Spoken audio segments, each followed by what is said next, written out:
Okay. We're here with my teammate. It's my teammate, Jason Braille. Yes, This is a sir. Tail and Shoe teammate here. Yes, This is sir. Yes, what a sir. pleasure. What a pleasure to have you. He's also involved with 285 Lacrosse. And we want to hear a lot about this. We got a lot to dig in. Obviously, it was a big week in lacrosse with the opening weekend. But Jason, maybe you could tell us a little bit about. Well, first of all, let's go back. Your lacrosse pedigree. You're an upstate guy. Yes, sir. How, God's how do you country. first how do you first get involved with lacrosse? Is it just automatic in Canandaigua that you have to be born with a stick, or? It got that way, wasn't it? Well, first of all, I want to say what an honor it is to be on with you guys on this podcast. You to be a small part in your adventures the past couple of years at Lake Placid, and our the evenings we shared together, and the times are just awesome. And it's really cool to be on this. But I don't have near the pedigree you guys do. It's honored to be on here. Honored to be on here with you. But I grew up in Canandaigua, New York, and like a lot of New York towns, a little blue collar. You know, um, we play sports are really important. Back in the time, you could still play multiple sports. Played football, basketball, and lacrosse. But in my hometown, it's what you do. You play lacrosse. Even though my dad was a high school baseball coach, that caused a little controversy. But um, I bet. it just worked out great. And I started, the reason actually, I got my first stick in like third grade. We didn't have the youth leagues like they do now. We didn't start playing that young. I'm sure you guys might have in Long Island, but we really didn't start playing till like sixth and seventh grade out where I grew up in the Finger Lakes. And, there's a guy named Dan Ducar who lived two doors down from me on Buffalo Street in Canandaigua. And he ended up being like one of the first guys to go to college for lacrosse from Canandaigua. He played at Washington College, went there in 1983. He gave me my first stick. He babysat me and stuff too, and it just kind of went from there. And then we just started. It's I just felt like I was like a lot of people, a little too scatterbrained or ADHD or whatever for baseball. Okay. So I just always wanted a little more. So I was big into basketball, played football, and just when you're looking at at our sport at a young age, you're like, man, this is kind of cool. I get to wear a helmet and shoulder pads and gloves and run up and down the field and bang each other a little bit and take this stick and occasionally smack someone in the head with it. And that was appealing to me. So it just was kind of cool. We had a middle school team, and then we played in high school, and I had a great coach in high school, Johnny Johnson, just a fabulous coach. Like all the New York school teachers, coaches, he coached in multiple sports. I had him in football, and I actually knew my dad was an eighth grade math teacher, and I knew him since I was 2, and it was kind of like being coached by family. And my buddies Sean Marshall and Sean Quinn. We started playing Yeah. at the same time. We were our defense for like 6 years in our age group. And it Wow. just was awesome. And I honestly did for a while think I was going to go play some basketball at Syracuse alongside Derek Coleman, but I have some limitations that prevented me from Division I basketball. But it became pretty clear that lacrosse was my path to a good school. And it just was pretty. I was pretty fortunate. I made the 1987 Empire State Games. Which I was really fortunate that we were the first Western New York team to play Long Island. We Okay. still lost to Long Island, Vinny, so it's okay. We lost to Darren Lowe and Oh, that well. crew 7-4, but we did Oh, beat that's a good Central. That was team. the first time ever. Yeah, but we had a lot Wow. of good Beat guys on it. Central. I mean, Wow. Sean and I were on that team, and John Winship, Sean McGowan, Syracuse guys, Joe Lando, and Dave Von Reedy, Cornell guys, and just a long little. I still have a picture of that team in my other office, but that was probably one of the greatest experiences of my life. The old New York Empire State Games, when I think we went to like Syracuse for like a week or two or whatever and stayed in the dorms, and it was just an amazing experience. Yeah, that'd be great. Who Yeah, coached we you? practiced for like a month. What was that? Who coached What you? was that, Vin? My high school coach. I think that's why I made the team. Johnny Johnson. But Johnny Johnson and Ed Mulhern are my high school coaches, But we had a, it's just still an amazing memory at Empires. I wish they still had it the way they did, because it was like being in the Olympics, for a small town kid to go there, and you'd go watch all the other sports. And, we played at Coyne Field.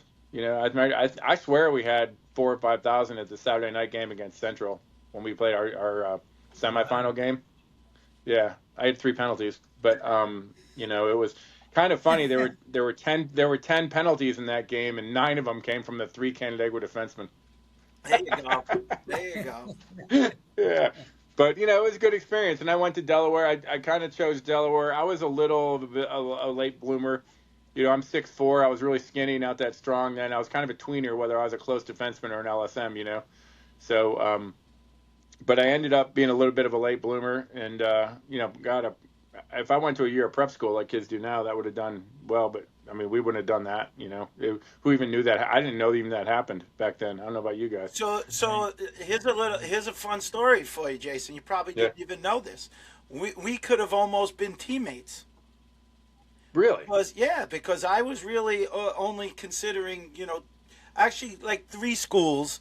And Delaware was definitely one of them. Definitely. Oh my God! It would have been awesome if you joined us. So and listen to this story. So when I'm a senior, Coach Schillinglaw invites me down to come, and I was a little shy. I'm like, what am I going to do down there? And he could sense that, and he was like, listen, if you want to come with a friend and bring a friend along. So I called my dear friend, who's also a lacrosse player. He played at Port Washington High School. I was at St. Mary's. And I said, come on, can you come with me we'll go down and see Delaware. No, it was Phil Cifarelli. Sif, I love Sif. So we end up going down. We go on the train, and Coach Schillinglaw picks us up, dumps us off on many of the older guys. We have a great time. He finds out Phil's whole resume. He recruits Phil. Phil ends up going. That's how Phil ended up at Delaware. He wasn't really recruiting you? He was recruiting me, but he wasn't really recruiting Phil. But then once I brought Phil down, he started recruiting Phil, and Phil ended up there. And I saw Phil 2 years ago. And then what's really fun, you mentioned prep schools, because then I took a year off after that. Yeah. So I didn't go to school for a year. I graduated in '86. I did my prep school year on the Port Washington ice truck with Vinny. Right. So is there a story there? Is there a story there, Stephen? We just we just worked at the ice house, but then that year when it's winter, when it's not the ice season, you're splitting wood. So I'm spending the whole year splitting wood, delivering wood, firewood to houses, and that was my prep school year, which, by the way, was a very important year in my life. I played club. I got to play with Long Island. We won the club championship with Long Island that year. Played with many of the greats, Norman Engelke, Vinny, Matt Crowley, Randy Natoli, John DiTomaso, Larry Quinn. Forget it. The list goes on. Unbelievable. So, you're playing with those guys, and the experience. Smalley was even on the team. Oh, I want video. I want video. The only video you'll get is Tommy Postel, the coach who ended up being my coach at Post, burning a hole through Smalley's jacket because Smalley says he threw the cigarette down and it bounced up and burned his down coat that he had on in the winter. That's hilarious. But Delaware was definitely, I would say, when it came down to it, a couple other, Penn State was another one that I was talking to Coach Thiel, but it really, when it was coming down to it, it was whether I was going to go away, I would go to Delaware, but I chose to stay home and stay closer to home. And obviously, being around Postel with Long Island, that was a no-brainer. I just loved them to death. So we played against each other a few times then, because we played you guys every year. Yeah, I think you guys beat us. I think you beat us twice, and we beat you once. I think I'm pretty sure. You definitely beat. Yeah, I remember we played you at our place freshman year. We went to your place sophomore year. I was hurt. I had a broken hand from a dumb off-field incident that may or may not have occurred. And then, I think we were 2-2. Like in my years, we won when I was a freshman. We lost when down there as a sophomore. We lost as a junior, but then we won down at Delaware when I was a senior. So yeah, that sounds about right. Yeah, it's.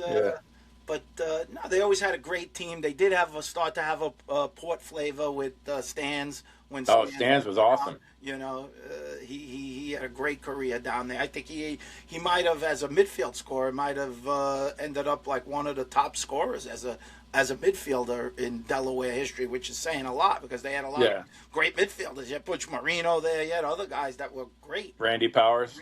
Well, Randy Powers was attack. Right. But Thomas was probably one of the best guys I played with, period. Because he and I were the same age, and he just had an intensity about him. Like, you could get the ball out of his stick, but you weren't getting it before he got it. I mean, he just had an intensity. Like, he would literally, he just had, not that he would, but you'd had this feeling that Thomas would slit somebody's throat to get the ball, And he's just an incredible competitor. He ended up being a second-team All-American our senior year. Yeah, I mean, he's strong, for a smaller guy, strong as an ox and fast as anything. So and tough as nails.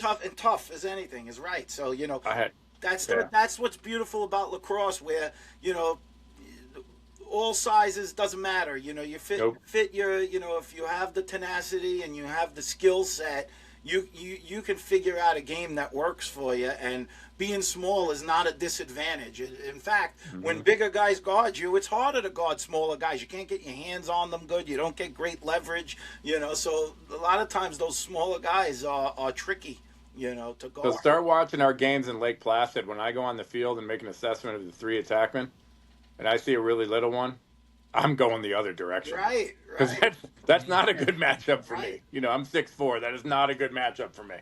Exactly. I was all who's the great attack when we play all the time? John. God, I forget his name. I can't.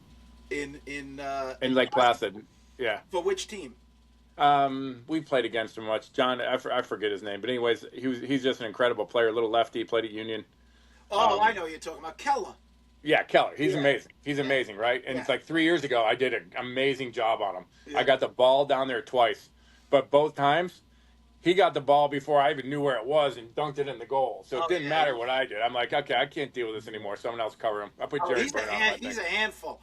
He's definitely a handful because he's one of those guys. He's not going to futz around. He's going at you. You might do something to him, but he's diving. He's throwing his body, which is crazy at an older age that he does that, because I'm like, I don't even want to get touched. He had 2 goals on me, and I was playing great defense and got the ball on the ground both times. I'm like, I'm out. I'm too old for this stuff. Yeah. Somebody else, please. But as far as college, though, Towson was an option for me. Hobart, I lived right near Hobart. If I stayed home and did that, Hobart was a serious consideration.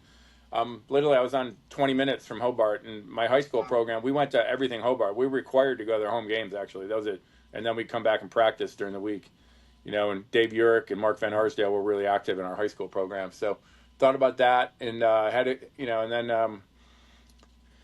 also was recruited by the academies pretty hard. And I have a funny story about Brown, though. I was recruited very hard by Brown, but then Coach Starja called me, and we were talking. I was very interested. I didn't know much about it, though, but I said, Coach, I'm not sure, because I didn't grow up with a lot of money. I'm not sure if I can pay for it or even get in. He goes, well, good luck out there, son.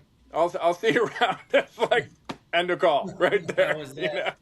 Because I was, we all think we're a little better. If you think back, we all think we were a little smarter than we were, a little stronger, a little better athlete, a little better with the ladies. But I ended up right where I belonged at Delaware, and honestly, probably still needed lacrosse to get me in there. But it was a great experience. I was on campus 20 minutes, and I just turned to Shills. Is this where I want to go? It's exactly what I had idealized as the type of school I wanted to go to.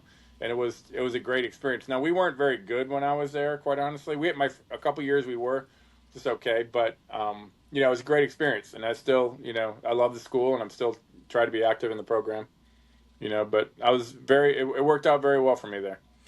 So let's talk a little bit about your involvement. How do you end up in Atlanta, and what sets the stage for this 285 lacrosse and ultimately the Invitational? How does that get set up? So, well, first of all, I ended up in Atlanta because I had an uncle who lived here. I had some family down here, right? And I didn't want to go back to Western New York. It was 1992 when I graduated, and I didn't, I would have probably stayed around Philadelphia area with buddies, but I figured I just wanted to do something different. So my uncle, I came down here a couple times in college, and visited my uncle, and just kind of liked it. Atlanta was it was a lot smaller than it is now. Now it's nuts, but it was just a lot of fun, right? And just something different. Just came down after college, and I just had been here a bunch and had family here and just liked it. I liked it a lot. And then about a year later, I met this a very southern woman who turned out to be my wife, and we got married a few years later. And the day before we got married, she came in. It was like 5 o'clock. We're at the hotel where everybody's staying, and she's like, "This is like 3 years after I moved down there," and she's like, "I need to talk to you," and I'm like, "Oh, I'm getting dumped." Right? I thought this was happening because I'm way over my skis with my wife, like way over my skis, kind of like Smallsy,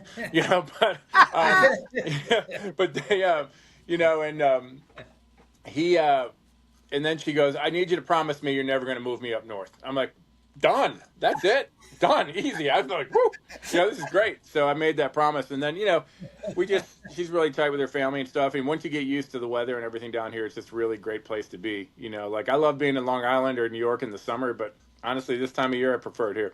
Yeah. But so I just was down here, and then we had kids and stuff, and then when you got like 5 and 6, I'm like, "Oh my God, what am I going to do for lacrosse?"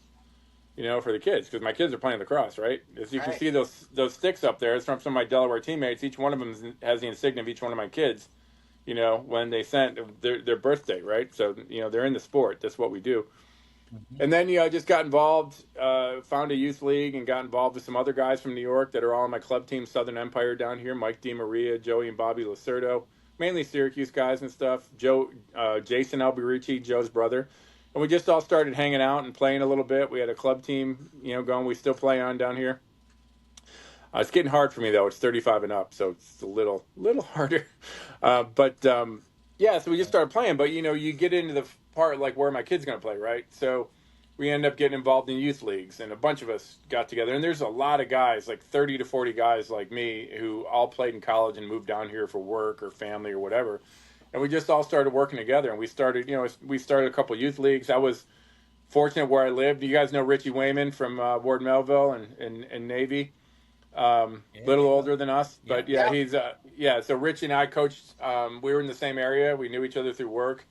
We started a middle school program that was gonna. Our kids were much younger, just basically for our kids to have to play. And then I morphed into a high school, Lambert High School, and Rich is still coaching there. They're doing great. I was there from like 2010 to 2015, and I started the youth league there and stuff. And we just got a lot of kids playing lacrosse, and in our part of Atlanta that was great. But there was other parts of Atlanta where guys were doing the same thing. And then you end up being a high school coach down here, even if you have. As a matter of fact, I was trying to explain to Phil Cifarelli 2 years ago at the UMass Rutgers game. My son played for UMass. He's like, "How do you have time to be a coach?" I'm like, "You just have to, right? You just figure it out, because either here, there's not teachers who coach here.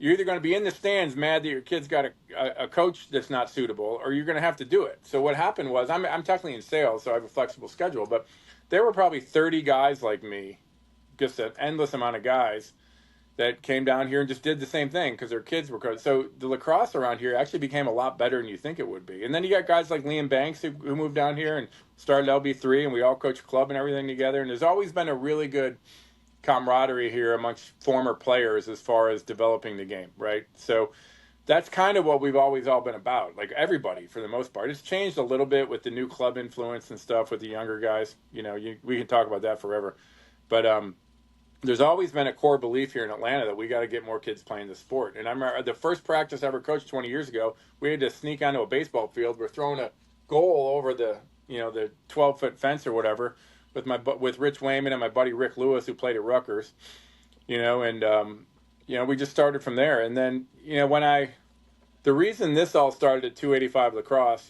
there's been a few Division I games in Atlanta before that have really done a really good job of promoting the sport. And one of them was in 2013 when UMass came down to play North Carolina, and they beat them. They had Will Manny and Kyle Smith and all those guys, and they beat them pretty good. And I'm like, that's when I started thinking about UMass for my son. It was a good fit. My son's kind of gritty, and that's how we are. And it just always kept that in the back of my mind. So when my son went to UMass, I started talking about Greg. I said, "How about you guys play a game in Atlanta again?" He goes, "Oh, we'd love that. That'd be great." So we, honestly, it took a couple years to put it together, and we just started it with, really, I just didn't want to get out playing for one weekend, being honest. I just wanted to have one weekend in Georgia where our family could come and friends, and it turned into a great experience. We had Army's got a really big presence here in Atlanta. They probably recruit Atlanta the most of anybody. They probably have 5 kids on their roster right now, and some of the really good ones too. So they wanted to come down, and we just were able to move that game down here, and it went really well. So we're like, it was originally intended to be a one and done, right? We had it at a small soccer stadium. We had about 4,000 people there. It was great. It was a really good experience, but Wow. it was never intended to make any money or anything. But we had some charity partners. We wanted to donate some money. We really couldn't that year because of the startup cost, but then we came up with the idea, like, let's do this. And all the guys involved in this with me are Paul Thomas. Do you know Paul? Yeah. Paul's great. Paul handles our community stuff. Mike DiMaria, Eric Sanders. DiMaria was a great Hobart guy. Yeah. Eric plays at Lake Placid for like 16 teams, and like everybody, like you, and and then I remember at Lake Placid, we're always like, are we gonna have Steve this game or not? We don't know, but because we really need Steve. None if we can get Vinny to play again, but Yeah. but it just kind of worked out that we had a lot of guys, so we just came up with this idea. We wanted to do it again. I thought it was kind of fun running the games. It's not. I'm kind of burned out of coaching a little bit, and don't want to do that anymore. But it's just really for me. I want people to see our sport on the best level possible, right? The highest level. Like sports are huge here, but I have this. We want to. I always say we want to shoot for like an SEC level production, right? To do it really well. When there's some games that have been here at high schools and stuff before that I thought were just okay, that made it look like just a glorified high school game. So we did a really good job with it our first year, and then we turns out because of our relationship with Tills and everything else, we end up Notre Dame and Maryland want to play here last year. So we kind of reformed as a company, as a 501c3. So we're a totally nonprofit organization. No one makes any money off this at all. And we had a great experience last year. We have 3 partner charities: the Pediatric Cancer Research Foundation, the Shootout for Soldiers art organization, which is great for lacrosse. They do it in my hometown. I have an event in my hometown in New York, so I love them. And then it's SaveAWarrior.org, which prevent veteran suicide. Last year, we donated $30,000 to those 3 charities and raised $41,000 for pediatric cancer. Wow. So we had to, we were fortunate last year to have it at Georgia Tech. So we really elevated our sport because of the venue, Right. and then it just was great. We had 10,137 people at that game in Atlanta. It was awesome. Honestly, we'll never do better than that. But it's turned into a lot of people, want to help and get part of it. And we probably got like 30 volunteers now that help pull these games off because it's a lot harder than you think to do. But it's been really a lot of fun. Our whole goal is only to grow the game of lacrosse here. So that's an interesting, I can tell you an interesting story going way back. I don't even know if Vinny knows this story. So, but he knows my dear friend Eugene Haraxum Yeah. moved to Atlanta many, many moons ago, right after college, and he was gone, and he was a cop down in Atlanta, and he would ask us to come down, and Phil and I went down to Atlanta because they were having a tournament somewhere. And this is probably mid 90s. And so we go to the tournament, and whoever was the tournament director at the time, he took us around. I asked him to take him. We're driving around a little bit. We got a ride with him or something. And I started asking him about the high schools. I started asking him, how's it going with the growth of the game? And he's like, little stagnant. And I said, well, why is that? He says, well, you're in baseball country down here. He goes, they put lacrosse in a few of the schools, and all of the best athletes all of a sudden were giving up baseball and wanted to play lacrosse, and the baseball powers were like, we can't have this lacrosse here because all the best players are, So I always felt like there's going to be a challenge there, but as I saw Liam Banks and others get involved. Z was down there for many years developing people. John Zilberti, the great John Zilberti, and so now you knew they turned the corner. Now people were really starting to see promise, and then you started seeing the various college players that hailed from the Atlanta area. So I'm sure that story is pretty much in a lot of places resistance because. They want to try to protect the other sports, but the reality is the game is just too good. Once kids get that stick in their hand, it's addictive, and it's so nice to see events like the events that you've been putting on. And, this year, as we should say, it's this year down the Atlanta Invitational's February 21st. Yes, sir. And it's going to be Army versus Michigan, which is a tremendous game. Mm-hmm. So, how do you come up with deciding what the game should be? Like, how do you decide, and how long in advance do you know that? So that's actually the hardest thing to do. By the way, At first, we're like, you got two other women's games too, right? Yep. And this is the first year we've been able to coordinate women's games too. We actually have Boston College versus Michigan, which is a top 5 matchup, and then Florida State versus Army West Point. So one of our board members, Eric Sanders' daughter, is on Florida State. So we really worked hard to get them here, and we actually had to rearrange our schedule to get. And so BC said, "Well, yeah, we'll cancel this game, but we need to be part of your event." So we're really fortunate to have those, but we just hadn't worked out. It's funny that we've only had men's games for the previous 2 years because the scheduling is they do the scheduling completely different. The women do it like a year and a half, 2 years ahead of time. Believe it or not, the men are like 6 to 8 months. The men are like 6 to 8 months. Like, it's so it's a little different. So obviously I'm more involved in the men's game. So that when we had the UMass Army game 3 years ago, we did that, and it ended up morphing into 2 games because North Carolina and Mercer were playing. Mercer isn't, the only Division I program in Georgia, but they're in Macon, which is an hour and a half south of Atlanta. And Joe Bureci actually called me. He's like, "I don't want to go to Macon. Can we just play with you?" So do you do it? So it's less of, you're not really making the matchup, but you're taking the matchup basically. So yeah, they're set to play at some point, and then you're able to get them to agree to the neutral site. Yeah, is that more what happens? Yeah, we'll find like the figurehead games always is with us right now is the men's game because it's always going to be slightly more attended. But we'll find a game that's on the schedule and flip it. Now this one came about because 2 years ago Joel Bureci had a really positive experience. He texted me on Monday morning that we want to come back in 2 years to do that. Okay. That was like the day after. He said, "It's a great experience. Let's do this. Great. We love it." So we've always had Army, but we had to finagle another team, right? So this weekend on their schedule was open. It turned out it was Michigan. Now Kevin Connery in Michigan came down here and played Yale in 2019, which was cool, positive experience. So they wanted to come, and we had a lot of good buzz from last year though too. We were talking to a number of people, but the games just didn't work out, timing wise. But basically, we have to get a game on the schedule and flip it and have them come to Atlanta. Which since we have most of our games in February. This game would be played in West Point on February 21st or here. So that's usually a pretty easy decision. Yeah. Plus, the only other thing is we have to pay for their travel costs. So we pay for the teams to come down here, which gets challenging. But usually when we offer that up, they're like, sure, So it's worked out. I would imagine that. Jason, let me ask you, why 285? Is that the zip code or area code? What is 285? So 285 is the loop around Atlanta. It's an interstate, right? Okay. So when we were coming up with a name that wanted to encompass Atlanta, like the area code 404 has been done a million times, right? So I just came up. 285 is literally the circle around Atlanta. It's called the perimeter. Okay. And so I just grabbed onto that. Like the logo was easy to make because it just copied the interstate sign, and our tagline is lacrosse around Atlanta. So we're just trying to do everything we can to grow lacrosse around Atlanta. And, this year it didn't work out to go back to Georgia Tech. And Georgia Tech was a fantastic partner. But they got a new athletic director, and it just was too much confusion over the summer. It was total, chaos. So we're fortunate to go to Morehouse College, which is an HBCU, a very historic HBCU. It's where Martin Luther King went to college.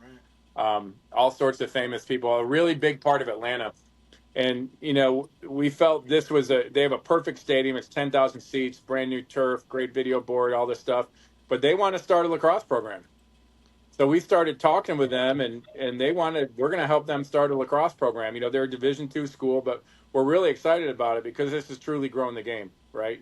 So we're actually going to help them kind of start a program. It's a historic Atlanta school. It's part of the Atlanta University Center, which is one of 4 it's 4 HBCUs in Atlanta. They're all like right next to each other. It's a really cool thing.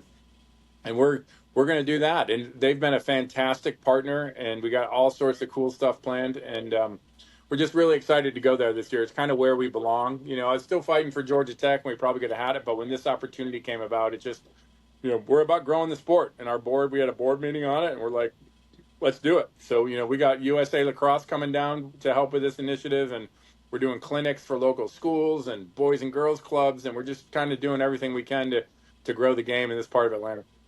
So let's talk about let's talk about the elephant in the room, because the biggest topic of week 1 of college lacrosse this year is the earliest start ever for college lacrosse, and probably the most cancellations of a first week of college lacrosse at the same time. So there's a buzz, going through the lacrosse community about starting these college season so early. And do you feel like there's a window of an opportunity, whether it's Atlanta and maybe some other, I'm sure Florida's thinking about it, and maybe Texas is thinking about it, where the South sort of rises again and says, we're going to take over this sport as it relates to February if teams can coordinate and make travel details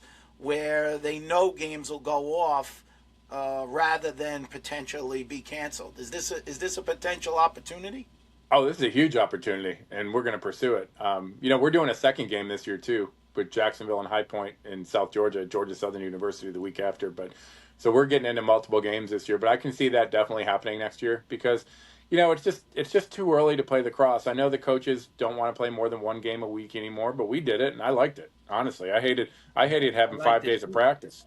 Right, practice. Yeah, playing a game on a Wednesday was awesome because I didn't have to deal with 5 days of running full field suicides or whatever we did all the time, and doing all that. But I think it's a huge opportunity. But I also think when you look at this, so I try to look at everything because we're in a non-traditional area, right? So all of us down here try to look at things for the growth of the game, right? So I think the season needs to start later because it's just not feasible to start this early, as we learned this weekend, and if we're going to attract people to this sport, when's the best lacrosse played? April and May. That's when crowds come out. Like my son 2 years ago, Grant, he graduated from UMass, right? So they started in February, and I loved UMass. It was a great place for him.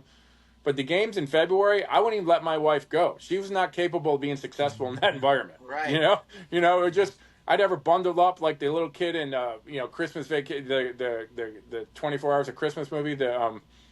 I'm losing it, but the little kids that are bundled up like this going out. That's how I'd have to have my wife. But if you look at Amherst, which Garber Field's one of the great places to play, there'd be like 400 people at a February game. In April, we got like 4,000. Because that's when people want to come out and see the sport. And if we don't put the sport in its best light, which is in shorts and warm weather in the spring, we're not attracting more people to the sport. You know what I mean? I mean, they played a game one time, second or third week in February against LIU and 3 inches of snow.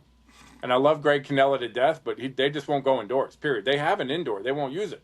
But literally, like, they're passing and snow's coming out of the... Right. I remember the LIU goalie, the guy who went to Syracuse, ended up transferring to Syracuse. He couldn't even pass, and this is like an All-American goalie. He couldn't even make a pass because of the weather. I just think if we want to showcase our sport and truly grow the game, we need to put it in its best environment. And whether they go back to when we played to playing all the games in March or April, or extend the schedule past Memorial Day, which every other sport does. I don't see why that's a problem, but I think we got to do something. Vin, what do you think about this? What's your Hofstra, your dear Hofstra program? They got a win, which is great, but they went out in 29-degree weather to go play up at Iona. What are your thoughts on this? Well, listen, obviously, there were T-shirts made about it years ago. The spring thing. Everybody called it the spring thing. It's a spring sport, but unfortunately, the clock got turned back on it, and earlier, and this year may be unusual for snow at least. But there's been a lot of very cold weather games, and it is being discussed now because it's happened more frequently. I did see, I apologize, I don't remember the guy's name, but he has kind of a podcast or whatever, but I caught him on Instagram, and he was making the point. He said that Paul Carcaterra, you talked about going and playing in warm places. He had a vision of, where you would actually play like a triple header at a place. 6 teams go down and they can all get their game in, stuff like that. Other than going to warmer locations that are outside of the schools that are playing, the only other way I guess you can do it is to schedule with teams that are down south more, whether the ACC schools or any of them. Historically, the Ivies start a little bit later, don't they? I mean, I don't think they're usually the latest start of the colleges. But, there have been games that have been moved inside. A lot of these schools do now have indoor facilities. But, I mean, like Jason said, I always liked playing Saturday, Wednesday, Saturday. I did. I liked that midweek game, especially because I was at Hofstra, and it was a Wednesday night game on the turf at Hofstra was just a great, kind of gave us an advantage at home. We were very tough to beat on those Wednesday nights. But well, that was horrible turf. That's why I just want to tell you. That's why the coaches don't want to do it, true. because they don't mind if they're home. It's when they have to go away on that midweek game, that catch game, especially if it's against a pretty good opponent. That they don't want to get caught.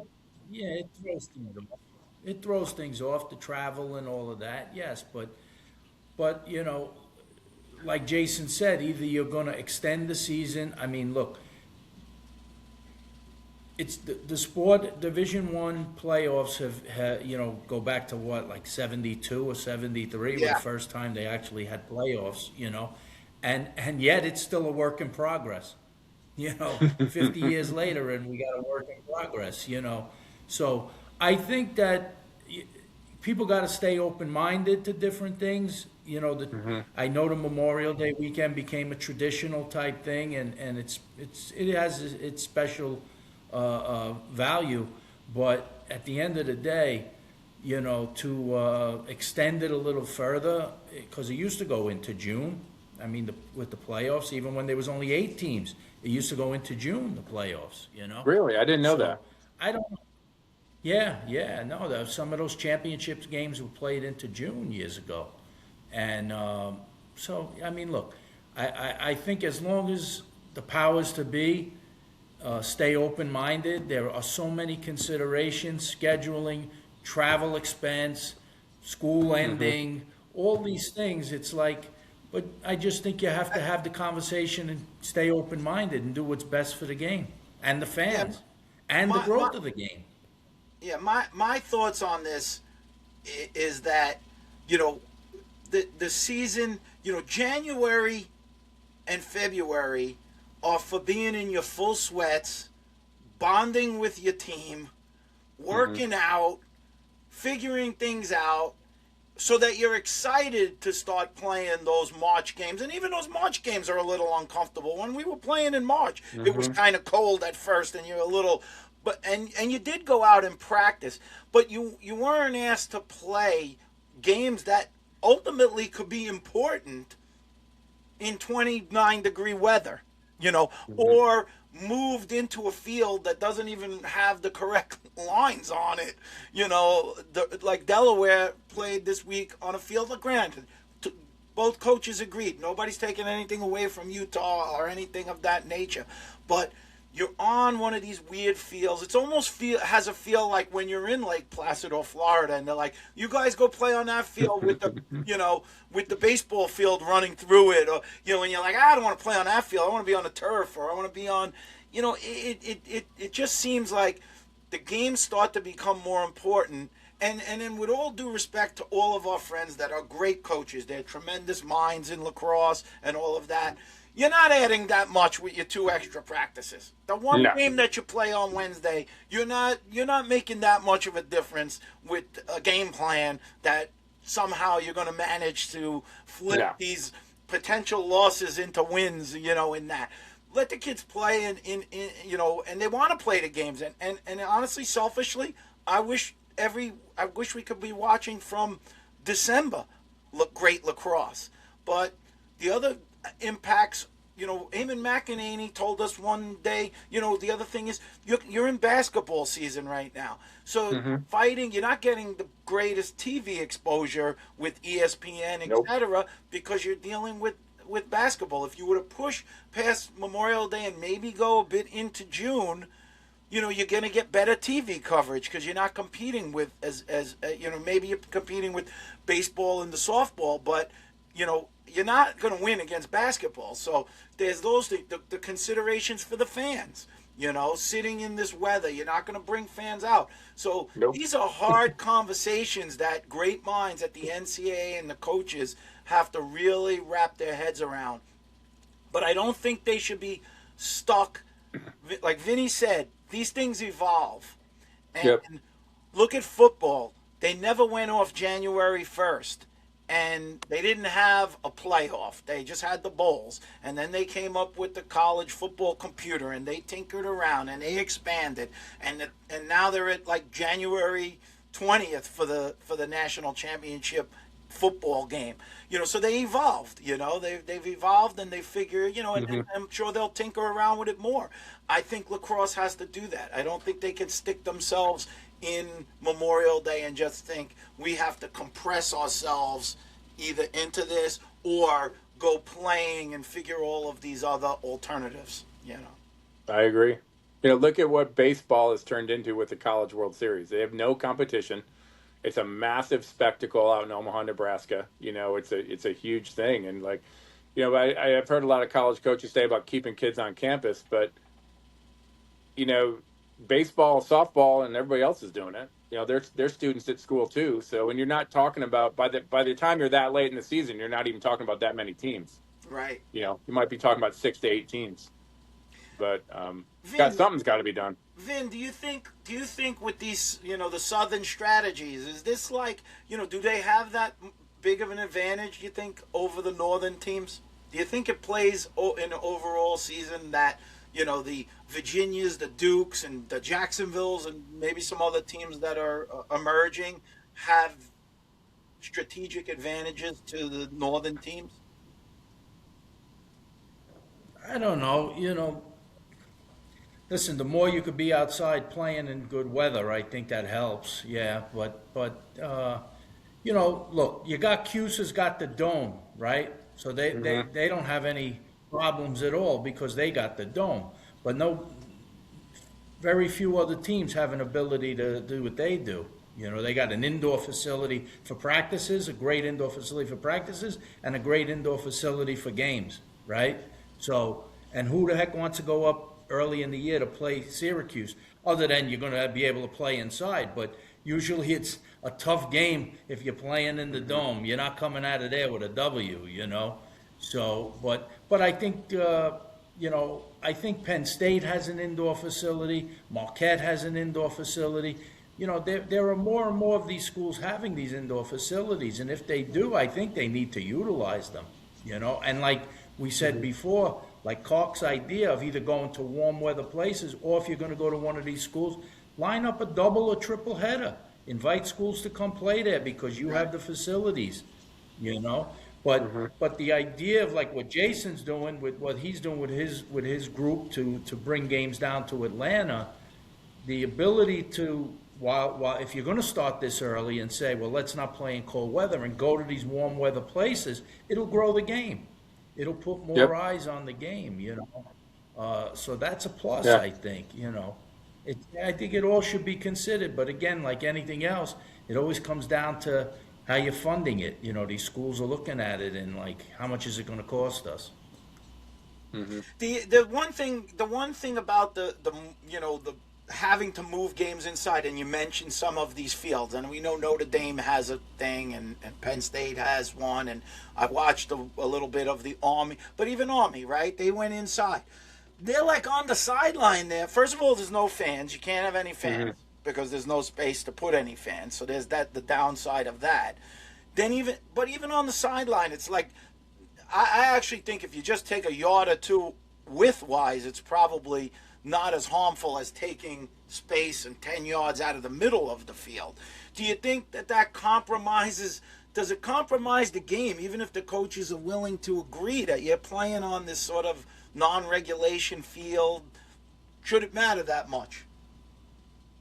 I talked with the Army folks last week a little bit. I talked to them a lot, their operations people, because of what we're doing. So when they had to move that game indoors, you know, a normal lacrosse field is 60 yards wide. They had to go to a football lines at the Army facility, and that's 53 and a half. So does that, for guys like me on defense, I like that matchup. But, you know, for the guys who want to run away from people like me, it does change the game. I mean, you're taking 7 yards off the width of the field. That changes the game, you know. So I just don't think it takes, for me, I don't think the width part doesn't really affect, I don't think, that maybe in the clearing and the riding game a little bit more, but the 10 yards out of a middle would be a problem. You know, and whether or not you're cutting yards, because that Delaware field, I'd love to know. You know, I think it was pretty regular behind the goal. Now looking at it, because I saw where the soccer lines are, assuming that soccer line was exactly what a regulation soccer would be. Mm-hmm. You know, sometimes the other place where people try to steal yards and shorten the field is like behind the goal. So I know attackmen wouldn't want to, you know, I'm sure as a defenseman you can close out closer and things like that. But I think the middle of the field, when that middle of the field is short, you know, I just, you know, when does when's enough? When does a coach have to say, well, we don't want to, you know, we don't want to play on that field because, you know, it's really a disadvantage, or, you know. It's funny with the Delaware thing. I didn't really look into it yet, but you know, we have our own indoor. The old field house is converted indoor, but it's only 80 yards indoors. It's good for practice, but you can't do everything on it, right? So they moved to an indoor in Wilmington, which I've seen the building. I've never been in it. I don't know how big it is or what they did it, but it was done in a day. It was rushed, right? So they did whatever they could to take care of that scenario. And, you know, I just don't think it's a good look for the game. I mean, if you can't have fans there, like, you know, Army parents couldn't go to that game last week, you know, and, if you can't have fans there, you're not growing the sport. I agree. That's a great point. Yep. But I don't know. No one's listening. No one's calling us for these to make these decisions. Oh, they will. They will. Because listen, it's getting talked about now. You know, it's not like, you know, you when you just look at straight history weather charts, you know, you might have gotten lucky the last 2 or 3 years. Maybe February was fairly mild with the snow, and then we got blitzed this year. So you know, and it's frigid. So generally speaking, you're not going to have 50-degree weather for the whole month of February or in late January. It's just not going to happen. So you have to decide, like, lacrosse is lacrosse to be played really in that kind of weather. And I don't think I don't think it's just I know I wouldn't want to. I'd much rather play the 2 games a week starting in March and deal with March's weather, you know, and hope for the best than you know, rather train and get ready for the season. Well, in our area, there's actually a secondary problem with this. So school gets out high school and kids are out by Memorial Day here. So they got to have spring sports over by the start of May for spring football, because all the schools have spring football here. So right now, lacrosse started 2 weeks ago in Georgia, okay? So I think this is a major problem. I think we should be starting youth leagues in March, because what's happening is you can no longer play basketball and lacrosse where we are. You can no longer do it.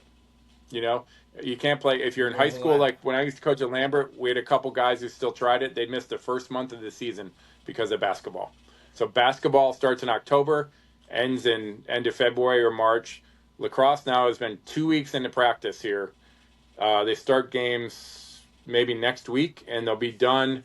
The regular season will be done by the end of April.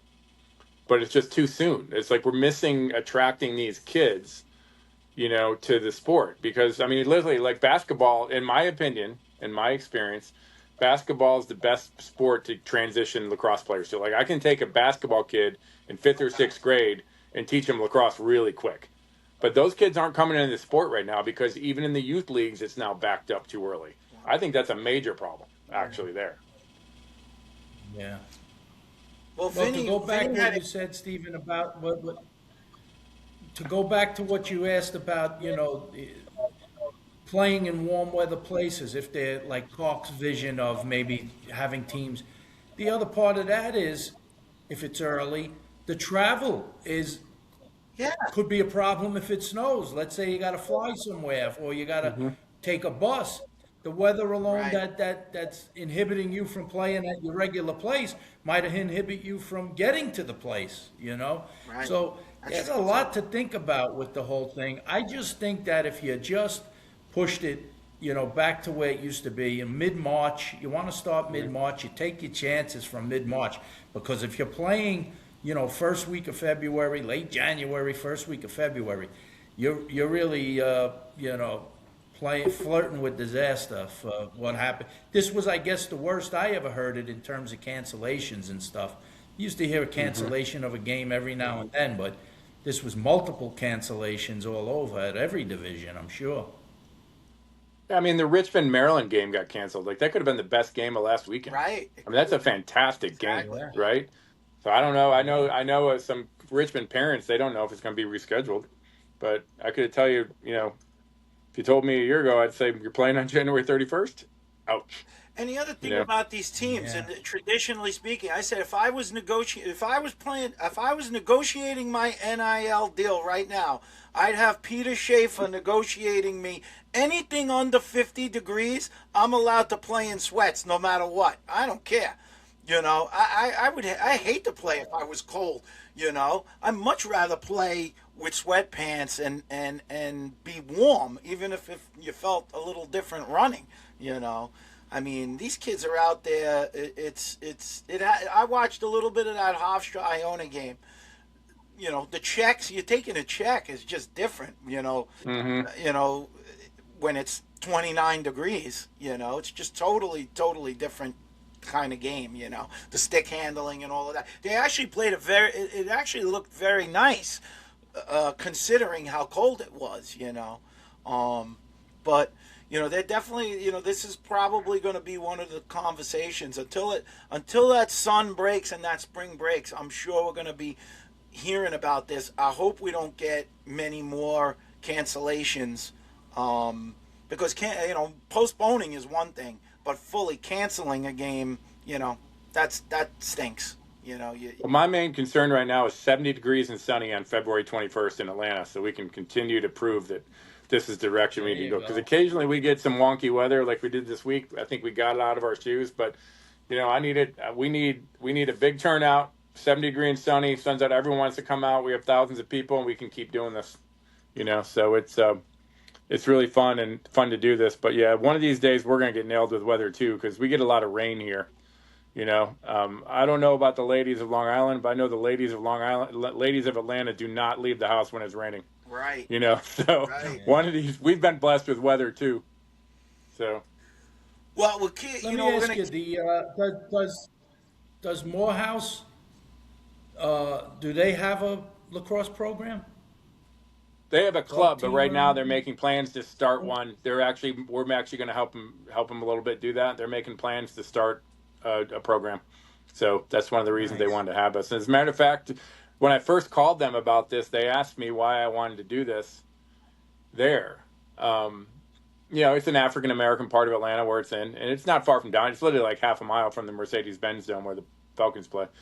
But it's just a different part of town, and it's a nice part of town, but it's just a different part of town. And they asked me, why do you want to be here? And I said, well, honestly, we're all about growing the game, and what better place to grow the game than a Morehouse, which is so big in the history of Atlanta. And they're like, well, that's what we wanted to hear, because they said, because we want more people like us playing lacrosse. So we've already Right. had discussions with them about how we're going to best start this program. I was on they put me on a call last week. Their conference is the SAIC, the Southern Intercollegiate Athletic Conference, and I was on a call. They put me on the call with the commissioner of the conference last week, and he's going to come to our event because they want to add 3 other teams in their conference so they can add as a conference sport. So that's pretty Wow, that'd cool be to great. have a small part of that. Yeah, but Yeah. it's they want to do that, and it's a growth market, for the game, and all sorts of stuff. But it's just really cool to have be able to do this, and this wouldn't happen without. We got a lot of good sponsors. You know, guys. You know, there's a lot of lacrosse guys that we have on here that are own their own companies that are contributing to help this happen because it's really expensive. There he is.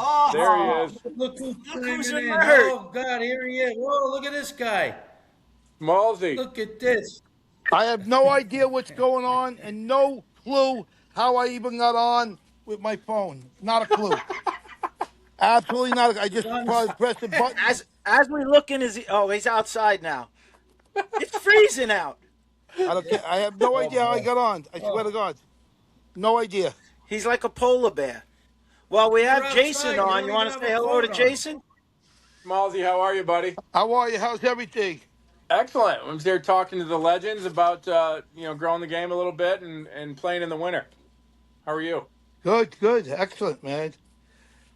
How do I get on? Am I actually on? You're on. We're looking at you. You're We're in. looking at you. You didn't accept me, though, before. I was accepted you. Okay, I was trying to get on. All right. All right, all good, guys. So Smalls, you Yeah. know, they're putting on this big event. You got your friend Joe Bureci. He's going to be playing in that game. Army awesome, down man. on February 21st down in Atlanta. It's exciting. You missed I one. learned the greatest thing in lacrosse. I learned the best thing since I've been going to the game for 50 years. What was that? Be good to people. Be good. He has the greatest quote. Be good to people that don't have what you have. Well, he's a class guy. We know that. Now, that was his quote at a camp. I'll never forget it. And the Who kids, said that? Who said that? Alberici has a quote. It's the most famous quote. Oh. I'm giving it right now in the sport. He was talking to kids. I know it's funny. Can I get it out before I forget it? So he's talking to about 1,000 kids. Here they go. Vin, can you It's imagine funny we're because looking we're in his looking in ear your hole? ear. Can I finish? You better get a Q-tip. I don't know. You better get a Q-tip. You got to get some hydrogen peroxide or something. I mean, Oh, look at this guy. you got potatoes growing out of there. What's going on there? Oh, my I God. had an ear infection. Oh, my God. I had an ear infection. Jesus Christ Almighty! Oh, these guys are killing me. They never give up. I know These the guys point go you're all day making long. about Joe. Joe is a No, quality it's guy. not your I thought point. you were You're going not to say. listening.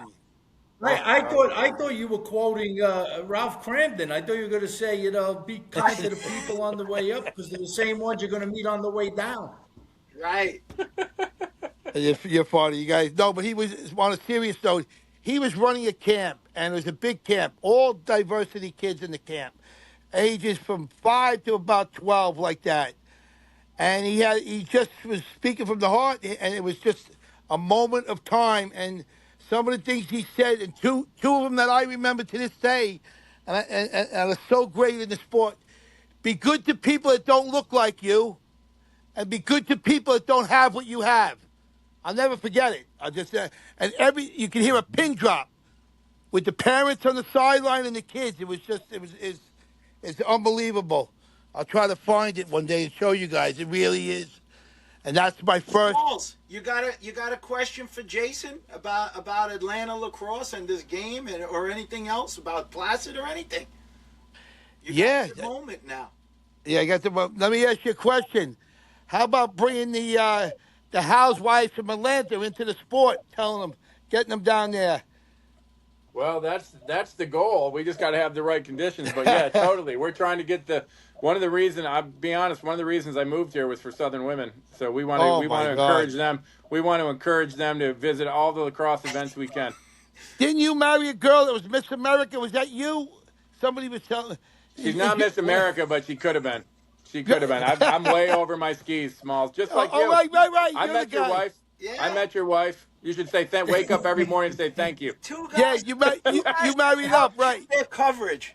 What the heck are we looking at? It's like I'm watching the Elephant Man. Oh, my God. That's hysterical. So the big controversy, I guess, What's going on with this guy? Look at him. Look at him. What is that? the big controversy. Oh, God. Oh God. The big controversy is you guys talked about playing. The Yeah, coaches don't want to play during the week. That's the yeah. bottom line. Well, they're gonna We have did to all that. think about We it. went through We all did of it. all of that. We did do it. You could give your thoughts on it, but I think they're gonna have to very much consider it. I mean, it's so cold. I mean, this weather's it's crazy, man, to play in this weather. It really is. So. I can't get over the video. The Elephant Poor Man. Jason, he He don't is know the what to Elephant think. Man. Jason doesn't. Oh, this is perfect. This is exactly what I hoped for today. Jason, I gotta This send is the perfect. Bible. Oh my God, my life. I don't I'm not an understand it. I really animal.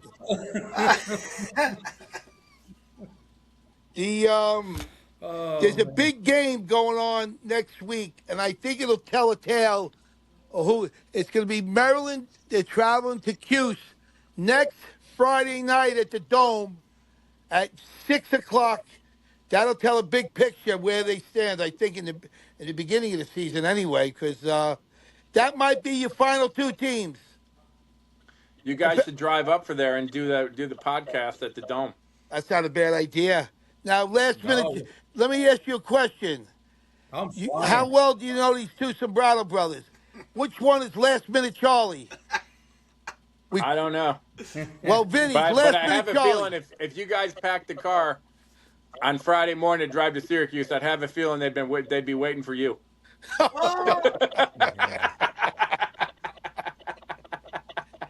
Hey, do you know Tillman well? Yes, Like, would you say you're the closest to Tillman now? I know him I know him well. Yes, yes. Please tell him I felt terrible. I think he doesn't like me anymore because, Oh, would you stop? yeah, well, Oh, You can't help Smallsy, he yourself. loves you. I don't know about All right. now. Oh, So I think So he's using a Smalls. microscope. What are you using? I don't know what's going on. It's like literally, it's like seeing something in a petri dish. Oh my God! I'm getting Can you dizzy. move on? I'm getting dizzy. Oh Well, my one of the Lord! things Jason, I could say this. One of the things Jason was involved, especially up at John's house, and with the shoe and with Pat and all the guys. That night in the summer when we have dinner in that house is one of the best nights of the whole year. Legendary. I mean, every year it Yeah. seems to get We had better. a lot of It's fun. a lot of love, a lot of friendship, new friendships. It's just surrounded by lacrosse. I always look forward to that. That's what brings me back up to Lake Placid year after year. Oh, that's the best. It's nights I won't. like that. I won't miss that event. Period. know. We know where I am. It's and that could be hot news because the rumor is that the shoe is moving up. They're moving. They're making the shift to the next division. We're going to 55 plus. That's what I'm hearing. I wouldn't be opposed to it. It's Vinny, Well, you I mean, co- Vinny- playing with those against those young 50 and 51-year-olds last year was a little. That is a big difference. yeah. That's unbelievable. Yeah, yeah. Means a lot. 5 years, it really does. Couple years means a lot. You know, Without Vinny, it's the first year you hadn't played in 44 years, right? No, I didn't play in Vinny, Placid last 2 years ago. Yeah, I didn't play in Placid either. Yeah. No, I didn't ask you. I Good said must the come first to an year. end, Smalls. I didn't even ask you that either. I said, is it the first year? Is the first year you hadn't played is in Florida, right? You played every year.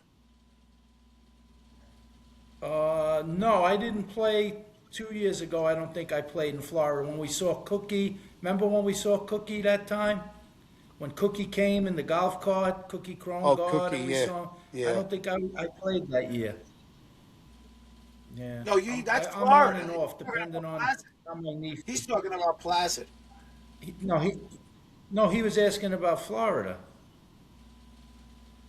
Oh, Yeah, Florida. But all Tell me right. something about Atlanta. Are the people coming out to play in Atlanta? Are they getting grassrooting a lot more kids now than ever before? You'd be surprised how popular Well, lacrosse is here. Actually, USA or Inside Lacrosse actually told me Atlanta is now the number 5 lacrosse market in the country. You That's know, there's like incredible. 120 schools, high schools playing it now, mostly in Metro Atlanta, but it's Wow. even now, it's even taken off down in Savannah. There's like 8 or 9 schools that play down in Savannah now, which is pretty cool. But it's taken off pretty well, and you know, there's about 9 or 10 high school programs here who are better than you think. I mean, they're not beating Chaminade, but they're competitive. You know, a couple of them. You know, Yeah. but you know, it's pretty cool. So it's a pretty, you know, there's probably, they estimate 15 to 20,000 kids playing youth lacrosse now here. Wow, that's unbelievable. As opposed to what, 3 years ago, maybe half of that, or No, I'd say maybe 10 years ago, half of that. Like the wow. past, you know, it's funny. It's better than you think. But right now there's, you know, if you look at the amount of, I haven't seen the number lately, but there's like in the 3 games we're having this year at our event, there's 13 Atlanta players in them. That's So when you incredible. combine the men and women, the boys and girls playing college right now, there's well over 100 kids from Atlanta That's playing Division incredible. One lacrosse right now. You know, so it's it's because of a lot of guys, you know, just pouring their hearts into kids and passing on the game and working hard. Like if you mentioned Zalberti earlier, when Z was alive here. I mean, you can look. A lot of the really good attackmen that came from Atlanta, they all worked with him privately. That was the key, and he put so many hours into some of these kids, like the Solomon brothers, one was at Syracuse, one was at Carolina, and you know, God, I'm drawing a blank here right now. The kid was at Maryland, then Duke, Eric Malaver, you know, all these players were you know, just played like Zalberti did and he put all this time in with them, and it's just a lot better than you think. You know, we produce good face-off guys and good goalies. I think we still have a weakness down here of kids who aren't quite ready for the North unless they have a crazy Northern father like my kids. But, you know, I don't think kids here are quite ready for the cold unless they're prepared for it because it's different. But it's a good brand of lacrosse here. But, So you it's know, we're not beating growing. Chaminade Wow. or St. Anthony's, but, you know, we're competitive. Is the women's programs growing as well, or not as much as the men's at this point in Women's is Atlanta? actually better. Really? There's a high school here named Milton High School, which has literally Wow. been top 10 in the country for about 10 years. Somehow, all the good girls in Atlanta end up at Milton High School, though. So Right. somehow that happens through this club they have. They just miraculously end up at Milton High School. But there's probably almost every girls program out there has a girl from Milton on it. That's You know, cool. That's really good. really good players. So, Wow. yep. And how long you been down there now yourself? Well, let me see. 30. I graduated from Delaware in 1992, and I moved down here 2 weeks later. So that was our Wow. math there. 34 years. Wow. Oh, you did 30? Wow. Mm-hmm. That's awesome. Good luck, man. Yep.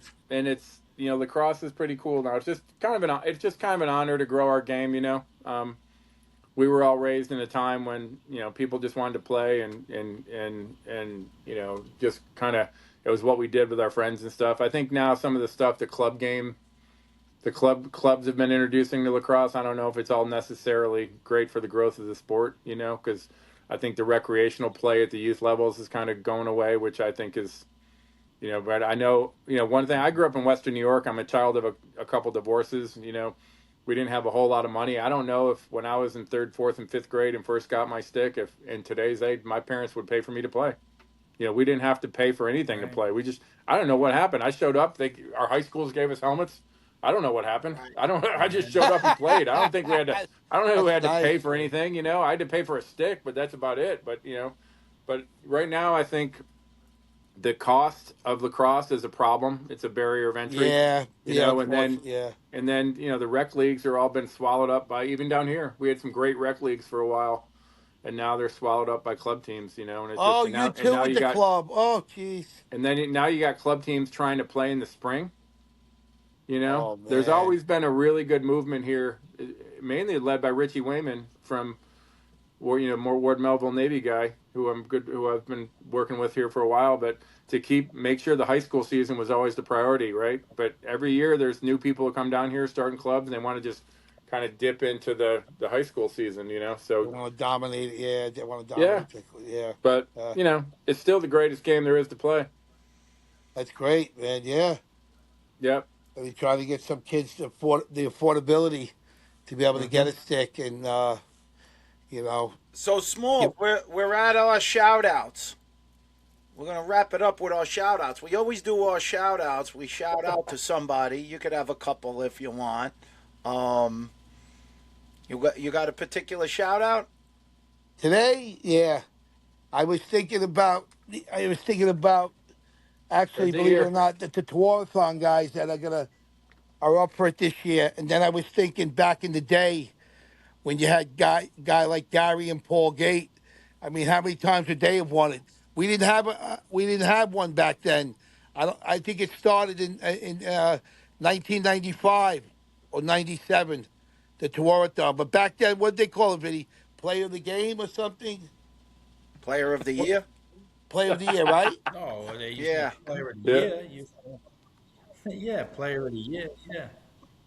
So my shout out today is the two Gate brothers for what Gary and Paul for what they did. Not only the play that they did, to actually come to America. And I remember when they came, man, there was so much chatter about them. I remember telling everybody, I love saying it too, because getting everybody's skin. There's a new sheriff in town, man, and those were the two boys. And they couldn't be any nicer kids coming here, you know? You think about it. They actually moved from Canada.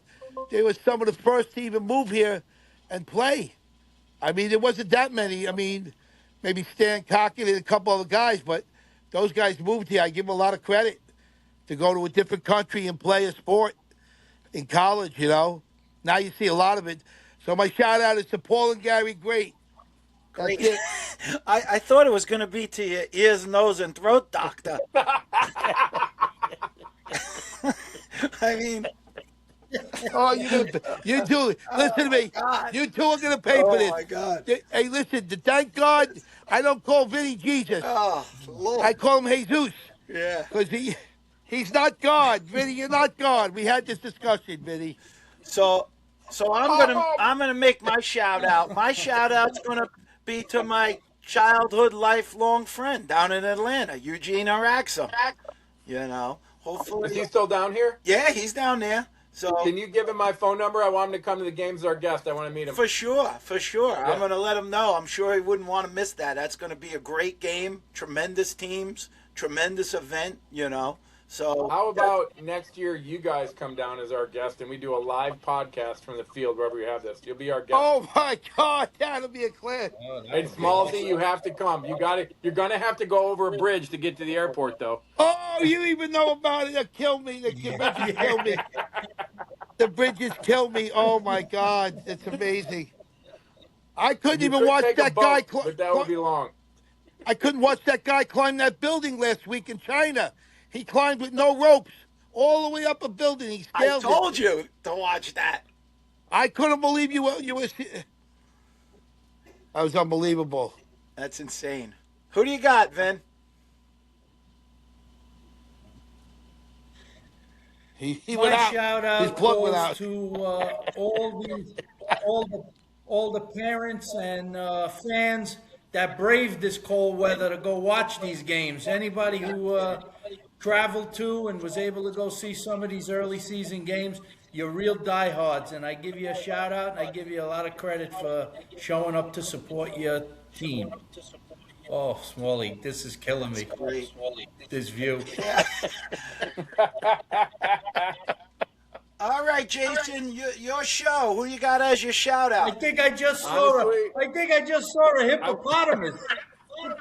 I think I just saw a hippopotamus. I just real quick, you know what I want to shout out is our Sailing Shoe team, because that's what lacrosse is about. You know, we get together every year. It's relationships in the sport, and here we are. We're all in our 50s. You know, getting together, still playing like a bunch of crazy guys, but we all do it because of the brotherhood this sports creates. Yeah, So that's nice. everyone on our Sailing Shoe program, and I'm very fortunate. 5 years ago, I got the invite to come, and love every minute of it, and can't wait till this year, no matter what division we're playing in. Yeah, that's good stuff. Well, we're going to sign off for everybody to know again. February 21st, festivities. You got a great men's college game, and you got women's college games as well. It's going to be a great event down in Atlanta. Find the website 285 Lacrosse Atlanta Invitational, and get your tickets. because they're going to fill up that Morehouse Stadium. And, you know, you're going to want to be one of those 10,000 people that get a chance to see these games. You know, thanks again, Jason. We really appreciate all the insight. Couldn't have you had you had a better time considering all the scheduling and the weather and all of what went on, because it really ties in. You know, the destination games ties into everything that's going on right now. Potential solution, you know, amongst many, of which we talked about today, and I think the powers that be really have to listen to some of those ideas that us and many others have come up with, because, you know, we want the game to grow, and it doesn't grow if fans aren't watching, and it'll only grow a little bit on the streaming stuff. You got to get people to watch a game in person, and that's what it's really about. So, you know, they're going to have to really make the efforts to do it, and the coaches will have to be involved in that as well. So, look for our picks. We'll get this up on Spotify and YouTube. If you're not following, you're going to want to follow so you get the notifications of when something hits. We put our picks up this week. We'll get some picks up there so guys can pick the games. Smalley and me are in a slight lead over Vin, but it's early because of all the cancellations. And I like to wish Vinny some good luck because he hasn't won in years, right? I won 1 year, you won 1 year. That's right. That's right. Vinny's 0-3. Yeah, he's gonna have to. He's gonna need some more. The only thing that's growing are the hairs in my ears. What do I know Not Vinny. Unfortunately, we know that. So we'll hit it with some music, and we'll Exactly. give us a little music going out. Say hello to Paul, Jason. There it is. Yeah, good luck, Vinny.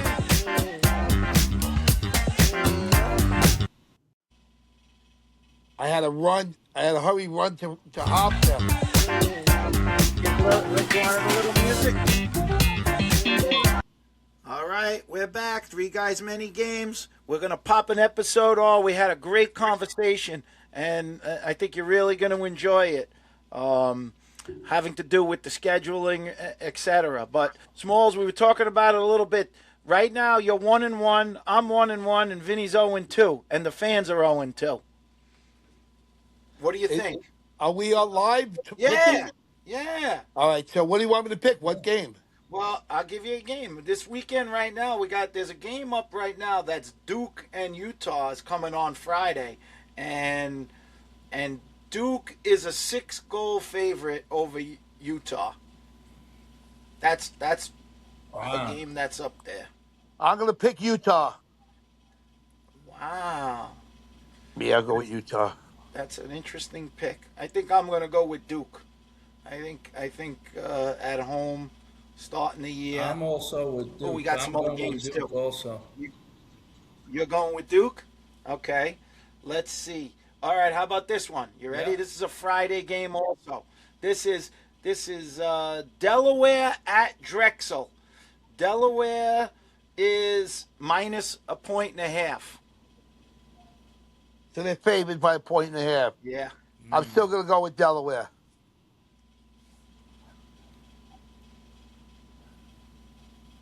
well, they've played one game already. They got one under their belt. They got beat, but that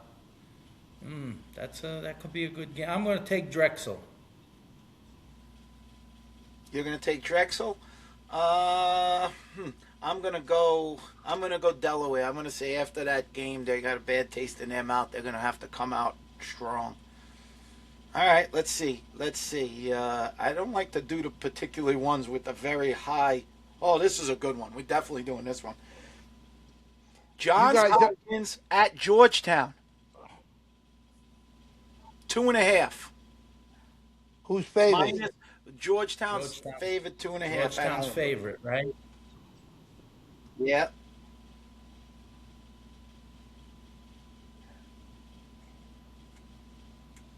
Ooh, that's a tough one. I'm gonna go with Hopkins. Wow. Okay. I'm gonna go Georgetown. I'll go Georgetown also. Wow, that's a tough one. Let's see. Oh, this was another good one. This is an early season. Penn State -5, Villanova. It's at Penn State. I wonder if they'll play inside or outside. I tell you, I bet the you they uh, might play inside again. the goalie situation over at Penn State has to improve a little bit. I would think. I'm Um, taking Villanova plus the 5. you know what? I like the scoring over there. I'm going to say they win by. That means they're going to win by 6. Yikes, that's a lot. I'm going to go with Penn State. I'll go with Penn State. Really? I'm gonna go with Nova. I go Nova. Yeah. All right. I think that's Gotta tell all you of them. this. They got some other games, but they're such high spreads. I don't like normally. So we're picking games that are more local now, or we're not. Well, the ones we don't know, we don't have the numbers on any New York teams. We could kind of figure it out. You need Somebody to could tell us. shave a little. You know. You got to shave, Smalls. We'll All wait. right, I We'll will. Don't wait. worry Know about all your saving. pause. We'll. He's scaring me. I Really? think this is Buffalo Bill Part 2. I don't know what's going on in that place where he is. Hold on a second. Are you guys? Play the Hey, last thing music, to tell Steven. you. Play the music. Yeah. He really is itching to go up to Syracuse, though, Vin. No, Vinny. Yeah, I I don't know. want you. We I might don't have want to to talk. die. Vinny. I know something you don't know. What's that?